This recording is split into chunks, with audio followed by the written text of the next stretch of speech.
মুস্তাফিজকে হঠাৎ আইপিএল থেকে সরিয়ে দেয় কাল হয়েছিল ভারতের। সেখানকার উগ্রবাদীরা ভেবেছিল কোনোভাবে যদি এই সুযোগে বাংলাদেশকেও খেলা থেকে বাদ দেওয়া যায় তবে তারা সফল হবে। আর তারই ধারাবাহিকতায় ভারতের ম্যাচ খেলা নিয়ে নিরাপত্তার আশঙ্কা তুলে বাংলাদেশের সঙ্গে বিমাতাসুলভ আচরণ করে আইসিসি।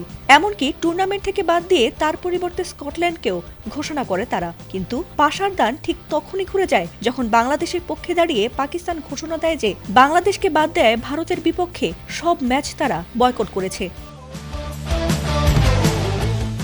পাকিস্তানের সেই সিদ্ধান্তে বিপাকে পড়ে আইসিসি। তবুও তারা না দমে পাকিস্তানকে ম্যাচ বয়কট থেকে বিরত করতে তাদের পরিবর্তে বাংলাদেশকে নেওয়া হবে বলেও ভয় দেখালে এখন হঠাৎ সুর নরম করেছে আইসিসি। আর তাতে পাকিস্তান বাংলাদেশকে ক্ষতিপূরণ দেয়া সহ 3টি দাবিও তোলে। এবার পাকিস্তানের সেই কথা রাখতে যাচ্ছে আইসিসি। তাদের কথায় রাজি হয়ে বাংলাদেশ ক্রিকেট বোর্ড বিসিবিকে ক্ষতিপূরণ সহ 3টি সুবিধা দিতে যাচ্ছে তারা। রোববার পাকিস্তান ক্রিকেট বোর্ড বিসিবির সঙ্গে আলোচনা শেষে এই সিদ্ধান্তে পৌঁছেছে বিশ্ব ক্রিকেটের সর্বোচ্চ সংস্থা আইসিসি।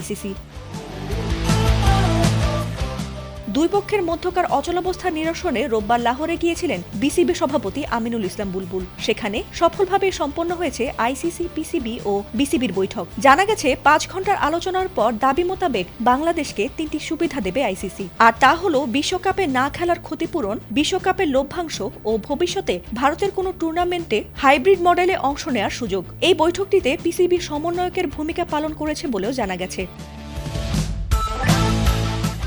এছাড়াও বিসিবি সূত্রে জানা গেছে পরবর্তী পদক্ষেপের জন্য আইসিসি এবং বিসিবির কর্মকর্তারা সোমবার আবারও আলোচনায় বসতে পারেন। এছাড়াও ভারত পাকিস্তান ম্যাচ হবে কিনা সেই সিদ্ধান্ত নেওয়া হবে দ্রুত, কারণ আসন্ন 15 ফেব্রুয়ারি ম্যাচ না হলে আইসিসির ক্ষতি হবে 6,150 কোটি টাকা। আর এই ক্ষতি রোধের জন্য আইসিসি মরিয়া হয়ে পাকিস্তানের দাবি মেনে নিয়েছে বলে মনে করছেন বিশ্লেষকরা।